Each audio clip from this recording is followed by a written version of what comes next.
negeri ini memanggilmu kawan.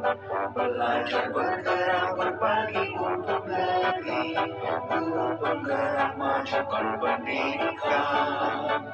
Guru penggerak menghambat pada murid, kreatif rancang pembelajaran, hargai potensi tingkatkan prestasi. Assalamualaikum warahmatullahi wabarakatuh. Perkenalkan, saya Nasria Faisal, CGP Angkatan 5 dari Kabupaten Merdeka. Saya bertugas di UPT SDN 134 Kalimbua. Pada kesempatan kali ini, saya akan melakukan wawancara dengan Ibu Kepala Sekolah UPT SDN 134 Kalimbua tentang cara pengambilan keputusan dalam kasus dilema etika. Baiklah, kami mulai saja percakapannya. Selamat siang, Ibu. Saya mohon maaf ini mengganggu waktu Ibu.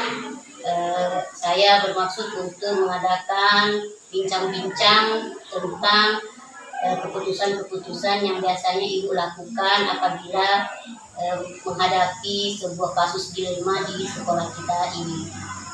Baiklah Ibu, saya langsung saja pada pertanyaan. Pertanyaan saya yang pertama adalah selama ini bagaimana Ibu dapat mengidentifikasi kasus-kasus yang merupakan dilema etika atau rujukan merah? Terima kasih. Jadi menurut saya dilema etika itu sangat sulit untuk karena misalnya kita di sekolah ini ada sebuah yang mungkin orang menganggap itu sepele, tapi di sekolah kita itu adalah suatu kegiatan yang sangat perlu kita tangani dengan baik. Misalnya, contoh di sini kita ambil seorang siswa apabila jam pelajaran dimulai, kemudian berpakaian tidak sesuai dengan pakaian saat itu. Misalnya kita ambil contoh sederhana, jam pelajaran tematik atau pendidikan agama Islam tapi berpakaian olahraga. Makanya ini adalah merupakan suatu kasus yang mungkin sekolah lain atau orang lain menganggap sepele, tapi ini adalah perlu diluruskan bahwa di sekolah kita ini setiap jam pelajaran yang bukan pada waktunya harus berpakaian sesuai dengan ketentuan yang memang tetap ditetapkan di sekolah. Jadi pelajaran olahraga harus berpakaian olahraga, kemudian pelajaran lainnya harus berganti pakaian, bukan lagi dengan pakaian olahraga. Jadi dalam pengambilan atau dalam mengidentifikasi kasus yang ada di sini, pertama-tama sebagai kepala sekolah dan pihak sekolah kita harus mengkaji situasi. Bagaimana situasi yang ada di sekolah kami ini tentang peraturan atau tata tertib yang sudah dilaksanakan. Selanjutnya, setelah itu kita harus mendiagnosa apa yang terjadi dengan adanya dilema etika tersebut. Selama ini bagaimana Ibu menjalankan pengambilan keputusan di sekolah Ibu, yaitu kasus-kasus di mana ada dua kepentingan yang sama-sama benar atau memiliki nilai yang sama, nilai-nilai kebajikan yang sama? Terima kasih. Jadi dalam dilema etika ini kita sebagai pengambil kebijakan sangat sulit untuk mengambil suatu keputusan yang dalam hal ini di mana satu sisi adalah harus menjunjung tinggi kebenaran, tapi di lain pihak mungkin ada yang merasa dirugikan. Misalnya saja dalam suatu ketentuan atau suatu keputusan atau peraturan yang sudah ditetapkan bahwa dalam setiap pembelajaran yang bukan olahraga, anak-anak dilarang berpakaian olahraga. Nah, misalkan dalam suatu ketika ada satu anak atau satu siswa yang tidak membawa baju seragam, yang hanya membawa baju olahraga dengan dengan terpaksa harus menggunakan pakaian tersebut ikut belajar, tetapi demi menjunjung peraturan dan tata tertib,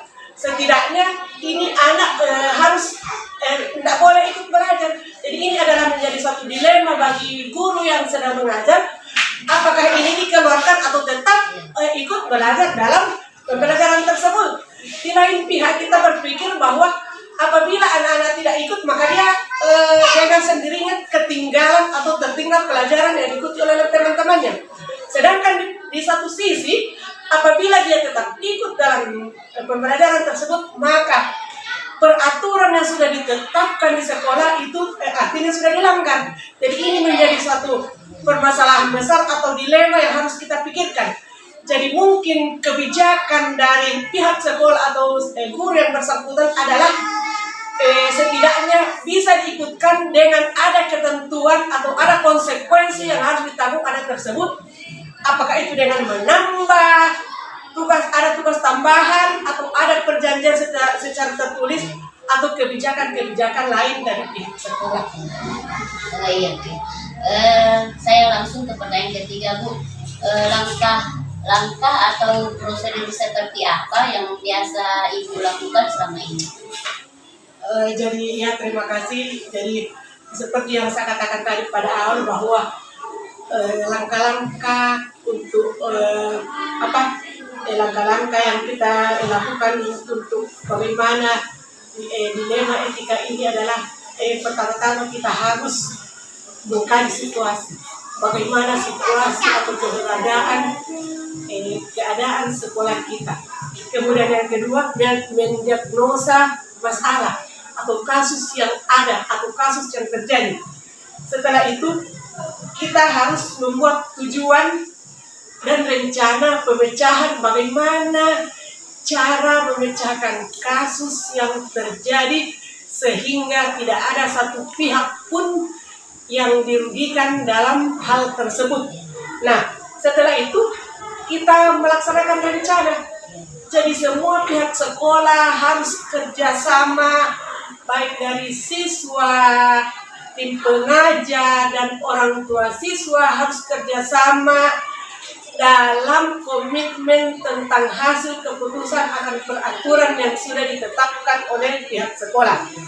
Kemudian yang terakhir adalah kita harus mengevaluasi hasil bagaimana hasil dan konsekuensi atau ketentuan yang sudah diterapkan di sekolah tentang adanya kasus dilema etika pada suatu sekolah misalnya. Selanjutnya, hal-hal apa saja yang selama ini Ibu anggap efektif dalam pengambilan keputusan pada kasus-kasus dilema etika? Jadi misalnya kita berpikir bahwa hal-hal yang efektif yang pertama adalah tidak merugikan satu pihak pun. Seperti yang saya katakan tadi bahwa hal-hal yang paling efektif adalah tetap menerapkan apa yang sudah menjadi peraturan di sekolah sehingga untuk peraturan jangka panjang ke depannya akan berlangsung secara mudah dan tidak akan mempersulit kesalahan-kesalahan yang bisa akan terulang dan terulang lagi. Selanjutnya, Bu, hal-hal apa saja yang selama ini merupakan tantangan dalam pengambilan keputusan pada kasus-kasus dilema etika? Tantangannya? Adapun beberapa tantangan, tapi mungkin ini adalah tantangan yang tidak berarti adalah adanya siswa yang mungkin masih lupa atau tidak konsisten dengan adanya peraturan bahwa setiap mata pelajaran yang bukan olahraga maka kita tidak boleh berpakaian olahraga, sehingga dengan beberapa alasan mereka lupa atau bagaimana mereka masih kadang ada yang melanggar. Dengan tentunya anak-anak yang melanggar dari peraturan ini harus ada konsekuensi yang mereka tanggung sendiri. Selanjutnya, apakah Ibu memiliki sebuah tata cara atau jadwal tertentu dalam sebuah menyelesaikan sebuah penyelesaian?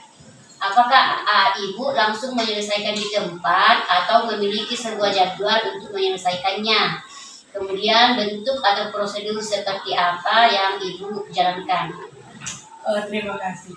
Jadi seperti halnya yang telah kita lakukan yang lalu dan insya Allah akan berlanjut ke depannya, Jadi tak kala ada masalah atau kasus, seyogyanya kita langsung selesaikan saat itu juga.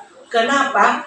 Apabila kasus itu ditunda atau mungkin anak-anak sudah lupa bahwa kesalahan yang pernah diperbuat sehingga lupa bahwa kenapa ada konsekuensi yang saya harus tanggung padahal saya tidak berbuat.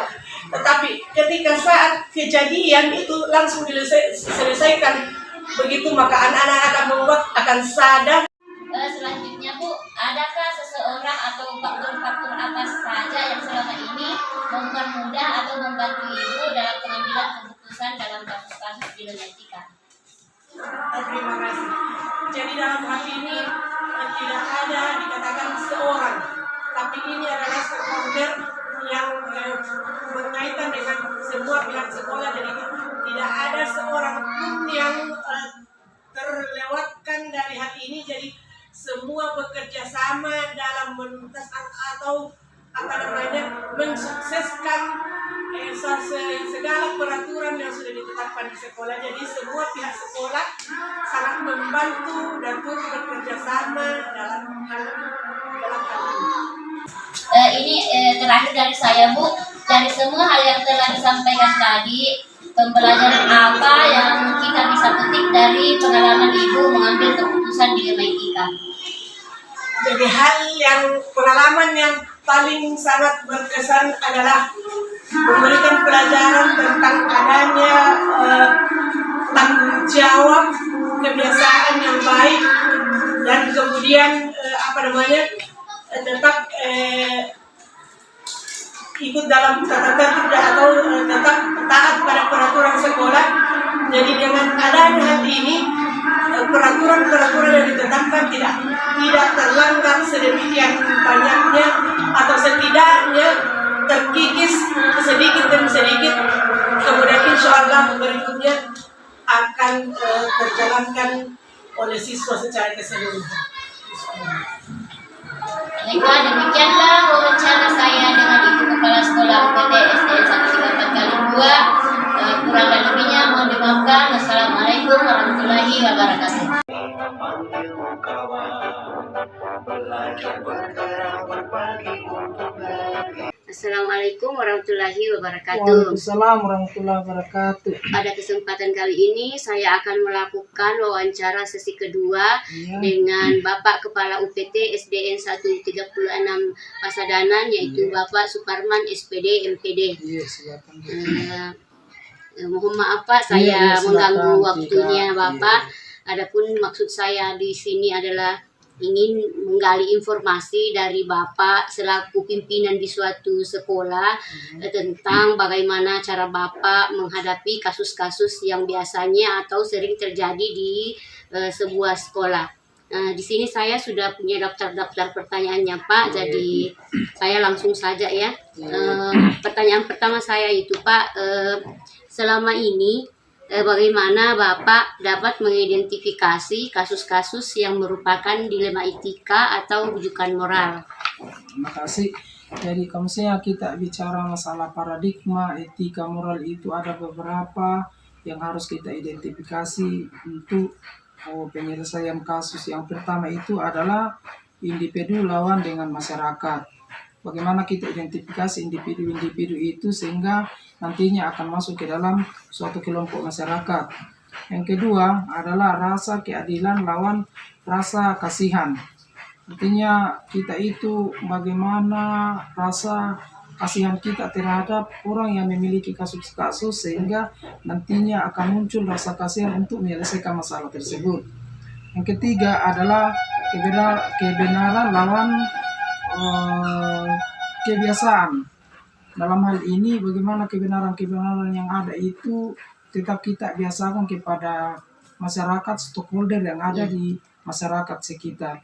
Itu barangkali langkah-langkah bagaimana kita identifikasi itu. Kemudian selanjutnya adalah yang terakhir itu yang tidak kalah pentingnya adalah bagaimana jangka pendek lawan jangka panjang. Artinya jangka pendeknya itu untuk menyelesaikan itu bagaimana, kemudian bagaimana dengan jangka panjangnya untuk menyelesaikan kasus-kasus etika moral yang ada di lingkungan kita pada khususnya.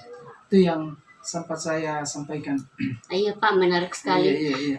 Selanjutnya, selama ini bagaimana Bapak menjalankan pengambilan keputusan di sekolah Bapak untuk kasus-kasus di mana ada dua kepentingan yang sama-sama Iya, benar atau sama-sama memiliki nilai kebajikan. Iya. Bagaimana Bapak menyelesaikannya? Makasih. Untuk menyelesaikan itu ada beberapa hal langkah yang harus kita perhatikan. Salah satu di antaranya adalah bagaimana mengenali nilai-nilai yang saling bertentangan.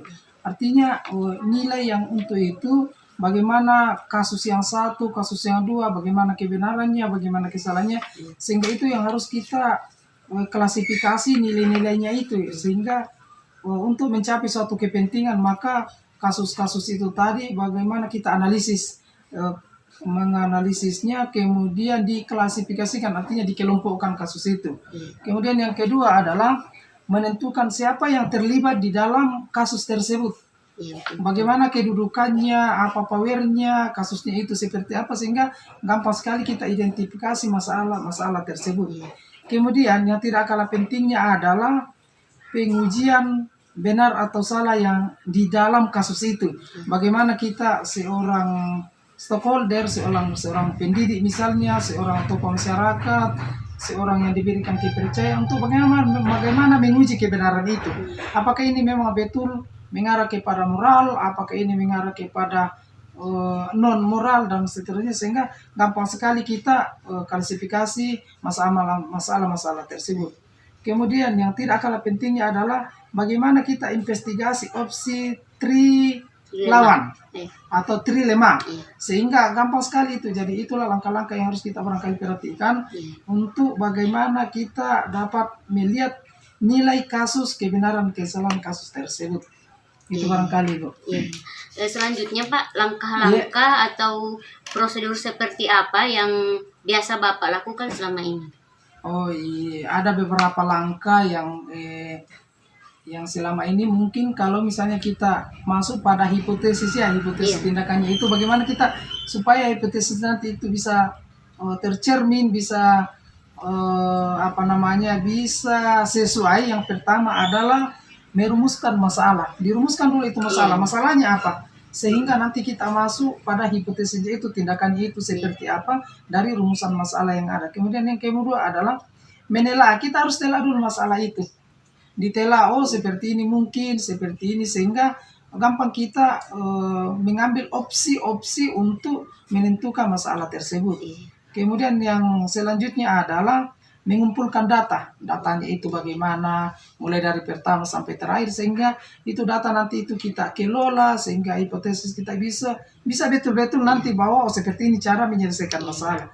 Yang terakhir adalah menentukan pilihan penyelesaiannya. Karena ada beberapa ada beberapa langkah-langkah dalam penyelesaian itu. Yang paling tepatnya itu kita tentukan satu pilihan penyelesaiannya. Misalnya contoh langsung pada permasalahan, misalkan anak-anak begini, orang tua begini. Jadi kita masuk langsung pada sistem sifat penyelesaian sesuai dengan karakter masyarakat atau lingkungan yang ada di sekitar situ. Selanjutnya hal-hal apa saja yang selama ini Bapak anggap efektif dalam pengambilan keputusan pada kasus-kasus dilema etika? Oh iya, yang pertama itu adalah bagaimana memutuskan suatu masalah atau tidak memutuskan masalah itu sepihak. Artinya satu orang saja dan tidak melibatkan semua unsur yang ada yang terkait dalam permasalahan itu. Kemudian yang kedua adalah bagaimana melibatkan semua stakeholder yang ada dalam hal ini, maksudnya banyak hal, banyak pihak, sehingga nanti itu data, nanti itu kasus itu bisa kita selesaikan secara bersama-sama. Karena yang jelas kalau misalnya bisa bicara masalah dilema etika itu tidak akan mungkin selesai kalau hanya satu orang saja. Makanya itu kita harus kumpulkan beberapa stakeholder yang ada. Iya, jadi berkolaborasi intinya. Iya, berkolaborasi. Iya. Nah, selanjutnya hal-hal apa saja yang selama ini merupakan tantangan dalam pengambilan keputusan pada kasus-kasus dilema etika? Oh iya, jadi kalau misalkan tantangan yang kita hadapi di dalam penyelesaian itu ada dua, yaitu tantangan intern dan tantangan ekstern. Nah yang paling susah itu adalah tantangan intern, karena mungkin kalau misalnya peribahasa mengatakan satu selimut memakan kurang itu yang seperti itu. Ya sehingga bagaimanalah kita untuk menjaga yang namanya stakeholder atau teman-teman yang ada sekeliling kita sehingga nantinya tidak terjadi kasus-kasus intern yang terjadi. Nah, itu barangkali ada dua, sekali lagi sekali tekankan bahwa ada dua kasus intern dan kasus ekstern yang dapat mengganggu itu. Nah, selanjutnya, apakah Bapak memiliki sebuah tata krala dalam menyelesaikan suatu persoalan? Kemudian, adakah bentuk atau prosedur seperti apa yang Bapak jalankan dalam menyelesaikan kasus tersebut? Iya. Jadi untuk menentukan itu tata krala itu memang harus kita punya jadwal untuk bagaimana menganalisis masalah-masalah tersebut. Artinya kalau misalkan kita harus punya problem solving, Bu. Maksudnya problem solving itu kalau misalnya ada tantangan bagaimana cara penyelesaiannya. Nah, itulah sebenarnya yang harus kita pahami, problem solving itu. Kalau misalkan kita seorang contoh misalnya seorang pendidik, apa problem solving yang harus kita hadapi? Seorang pimpinan di masyarakat, apa problem solvingnya? Seorang tokoh masyarakat dan seterusnya, masing-masing itu punya problem solving. Bagaimana penyelesaian masalahnya? Sehingga kita harus punya jadwal. Misalkan kasus narkoba contoh misalnya, kita harus punya jadwal. Oh, nanti bulan sekian ini kasus narkoba ini mungkin saya akan selesaikan seperti ini bahayanya dan seterusnya. Supaya lebih terarah mungkin ya, Pak. Selanjutnya, adakah seseorang atau faktor-faktor apa saja yang selama ini mempermudah atau membantu Bapak dalam pengambilan keputusan dalam kasus-kasus dilematika? Oh iya, jadi ada beberapa faktor yang harus kita perhatikan di dalam menyelesaikan kasus-kasus dimensi itu, antara lainnya adalah faktor berpikir pada hasil akhir. Artinya kita memang sudah pikirkan bahwa kalau misalkan saya berbuat seperti ini faktornya ada hasilnya nanti akan seperti ini. Itu yang pertama. Yang kedua adalah faktor berpikir berbasis penentuan. Maksudnya kita tentukan hasilnya nanti seperti ini. Kalau misalkan saya kasus misalnya contoh misalnya kasus narkoba, penentuannya adalah hasilnya seperti ini. Kasus misalkan perkelahian, hasilnya akan seperti ini. Sehingga kita harus punya cara berpikir yang berbasis penentuan. Kemudian yang terakhir adalah ada cara berpikir yang rasa peduli. Artinya kita peduli terhadap orang seperti ini sehingga sangat mudah kita di dalam menyelesaikan sebuah kasus yang ada. Ini yang terakhir, Pak. Dari semua hal yang telah disampaikan tadi, pembelajaran apa yang dapat Bapak petik dari pengalaman Bapak mengambil keputusan dilematika? Iya. Jadi kalau misalkan bicara masalah pengalaman yang kita dapatkan dari penyelesaian maksud, ada banyak sekali hal yang dapat kita petik. Salah satu di antaranya yang paling mendasar, yang paling tumbuh, yang paling kami save dalam pikiran kami itu adalah bagaimana menumbuhkan rasa ingin tahu.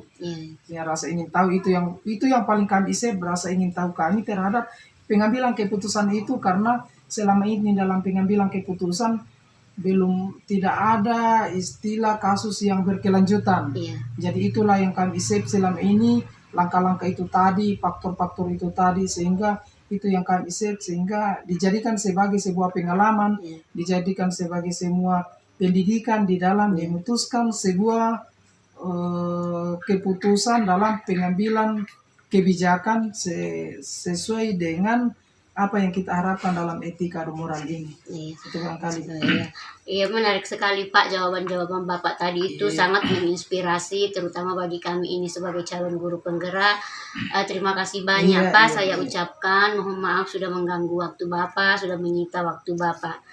Demikianlah tadi bincang-bincang saya dengan Bapak Kepala Sekolah Pak Suparman, SPD MPD.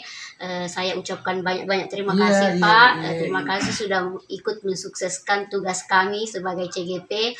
Saya akhiri dengan ucapan wassalamualaikum warahmatullahi wabarakatuh. Waalaikumsalam warahmatullahi wabarakatuh. Penggerak majukan pendidikan.